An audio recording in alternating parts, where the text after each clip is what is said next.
It is both an honor and privilege for me to stand before you today as we launch the Imbali For Her here in the Northern Cape province. Allow me at the outset to sincerely thank the Honourable Minister Stella Ndabeni, and the Department of Small Business Development for choosing the Northern Cape as the host province for this important national launch. Your decision to launch this program here sends a very powerful message that the women of the Northern Cape matter, that rural economies matter, and that inclusive economic development must reach every corner of our country.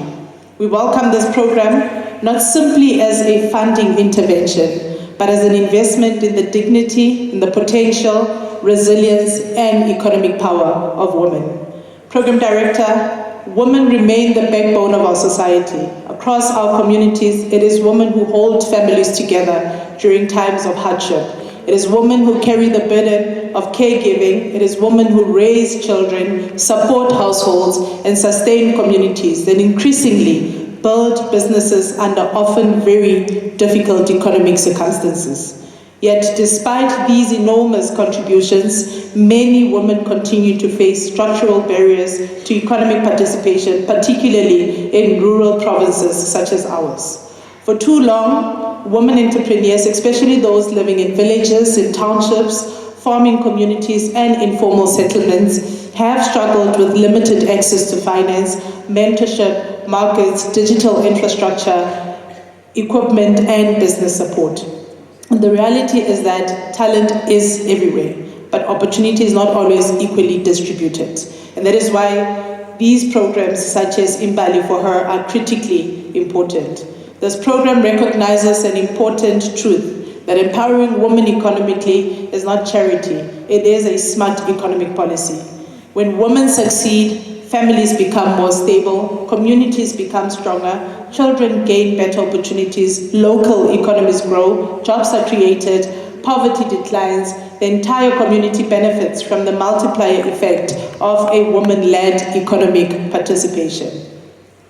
Women are not on the sidelines of the economy. Women are central to the growth, productivity, sustainability, and future of South African economy. And what makes this initiative particularly significant is a holistic approach. It goes beyond simply just providing finances. Through blended funding support of up to 5 million, I think the Minister will explain this when she comes up as well. It's combined with mentorship, it's combined with coaching, with business development support, market access and wellness support.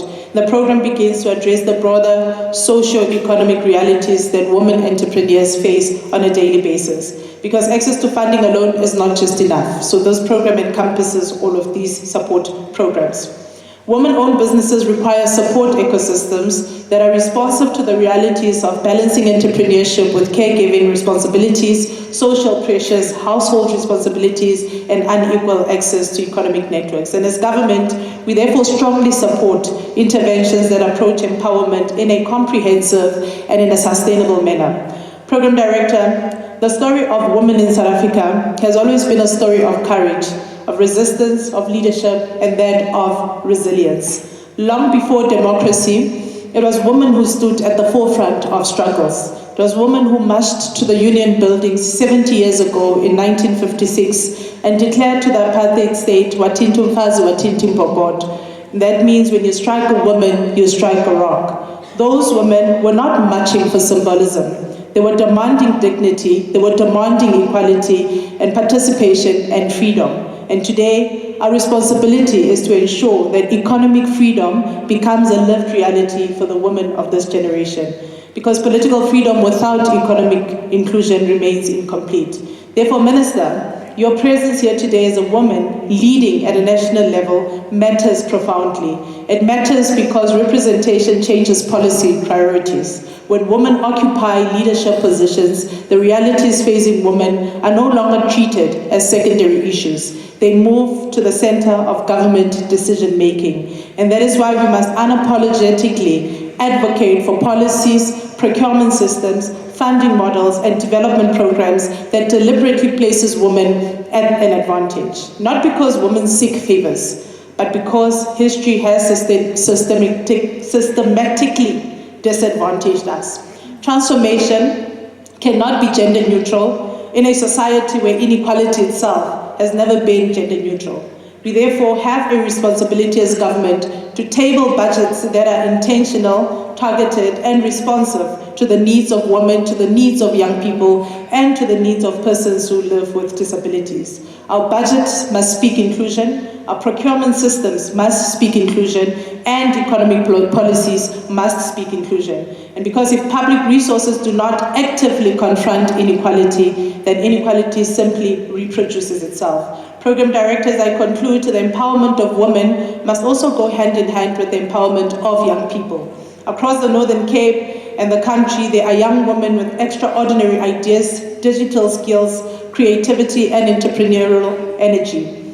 There are young people building businesses from their phones, creating brands online, entering agriculture, renewable energy, tourism, fashion, technology, and creative economy.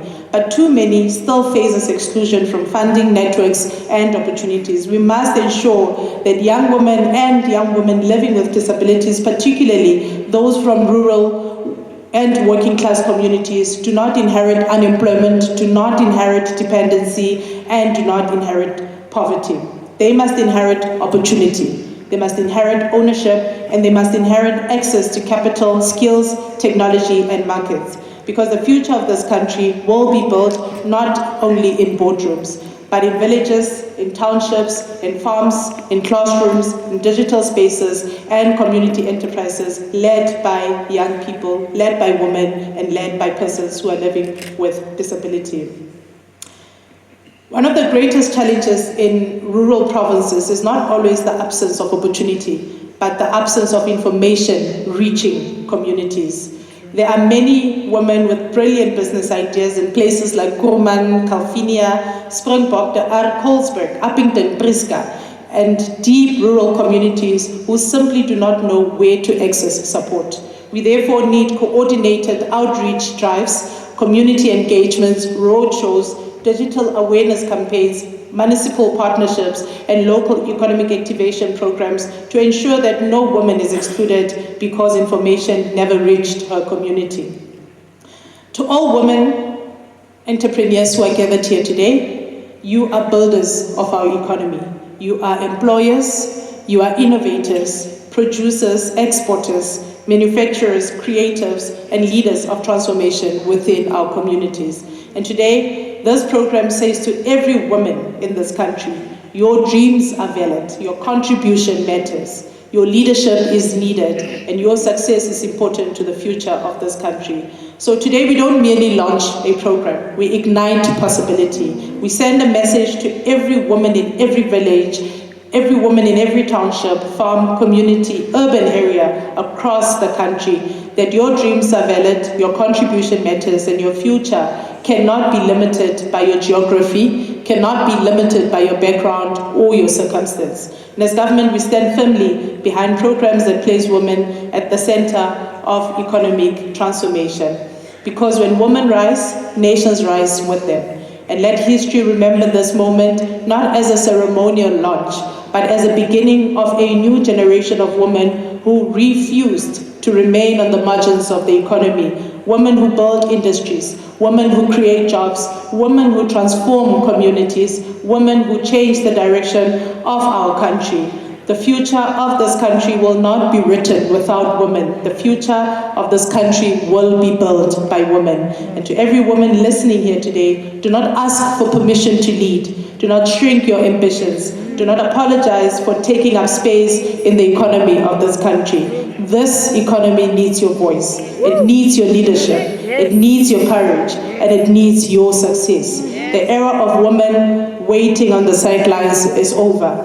The women of South Africa are not arriving. They have arrived. I thank you.